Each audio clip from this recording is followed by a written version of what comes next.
I am a devout spiritualist. I understand that the purpose of my entire existence is spiritual. You are not a human being in search of a spiritual experience. You are a spiritual being immersed in a human experience. Teilhard de Chardin. I am a qualified theologian, having spent my life studying all the world's religions, including many of the more obscure philosophies. I have studied most forms of mysticism as well, such as Kabbalah, yoga, and ceremonial rites.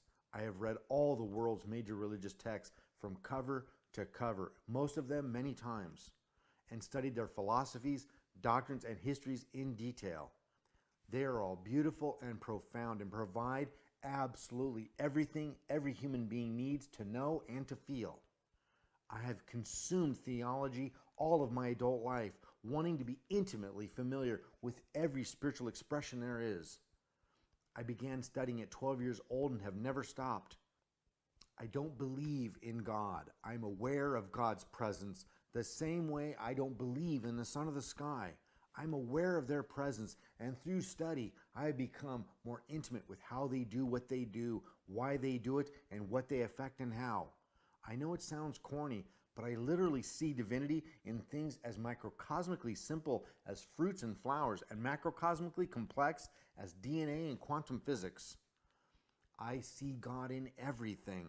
I have a room in my home dedicated to spiritual meditation.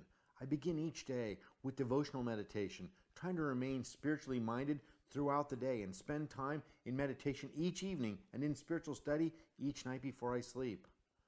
It is frustrating to see the degree of spiritual and religious intolerance throughout humanity. I see what spiritual philosophies and religions have in common, much more than their differences. My love for all saints, holy men and women, religious practice and devotion allows me to spiritually learn and grow from all of them.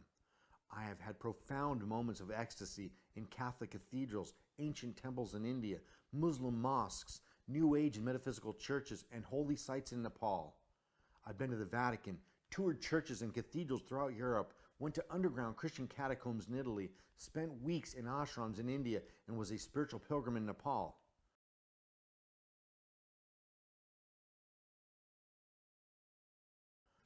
And no, I'm not spiritually confused. I'm not looking for God.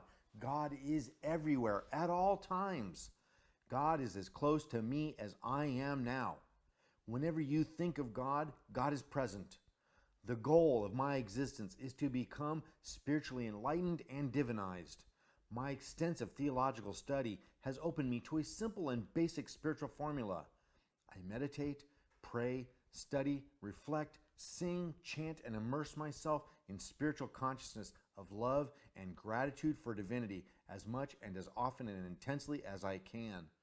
God is awesome, boundless, and beautiful, and I am simple, small, insignificant, and unworthy of God's love.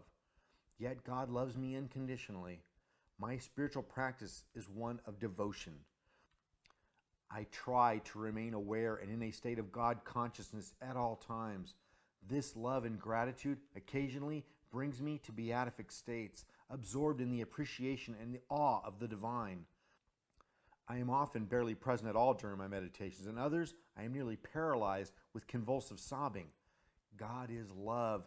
All pain and suffering is man-made, as divinity is perfect and eternal. God does not inflict pain or punishment. God is my divine parent and loves me enough to remind and show me the proper way to live. I love to speak about spiritual concepts more than any other subject, but very few people can have mature discussions on religion or spirituality without feeling threatened. Very few people are well educated on their own religious doctrines, and ignorance is often expressed as fear and anger. I am an Eastern and Western spiritualist, very comfortable in any area that is dedicated to honoring and worshiping divinity. I practice an Eastern path of spiritual disciplines that includes devotional meditation, living honorably, honestly, charitably, and tolerance to all living things. I have had the honor of assisting many mystics and spiritualists in spiritually evolving. I have assisted Jehovah's Witnesses, Jews, Muslims, Christians, pagans, Hindus, and mystics to become more devout and disciplined. My theological study and experience is extensive and versatile, and I've had very few issues ever working with people of various faiths that simply want to be better adherents to their own religions. Any way I can assist in anyone's coming closer to God is a privilege and an honor. I am God's servant, as we all are.